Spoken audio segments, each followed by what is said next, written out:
तर चला मंडळी, तर चला बघूया आज संध्याकाळच्या जेवणात काय बनवलेलं आहे. तर आज मस्तपैकी मी वरण बनवलेलं. तर आज वरण थोडंसंच बनवलेलं, एकदम घट्ट घट्ट वरण बनवलेलं.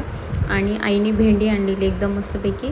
भेंडीला मस्तपैकी कट करून घेतला आणि मस्त फ्राय करून घेतला. आणि फ्राय झाल्याच्यानंतर थोडीशी त्याच्यावरती शेंगदाण्याचं कूट असं भाजून मस्तपैकी टाकलेलं. खूप टेस्टी लागते, मला भेंडी खूप आवडते आणि माझ्या भाऊला पण आवडते भेंडी. मस्तपैकी भेंडी बनवलेली आणि त्याच्याबरोबर मी बाहेरनं व्हेज कबाब मागवलेले. तर मला हे व्हेज कबाब खूप आवडतात, मग त्याच्यामुळे मी मागवलेलं. तर भाऊ त्याच्याबरोबर काहीतरी गोड पण घेऊन आलेला. तर त्यांनी गुलाबजामुन आणलेले आणि त्याच्याबरोबर खीर आणलेली तांदळाची. तर खूप टेस्टी भेटते इथे खीर. आणि त्याच्याबरोबर पापड होते आणि ज्वारीची भाकरी होती आणि भात होतं. आणि भाऊंना मी खीर देत होते. तर खूप टेस्टी जेवण होतं. तर या मंडळी, तुम्ही पण जेवायला. तर तुम्हाला आजचं जेवण कसं वाटलं?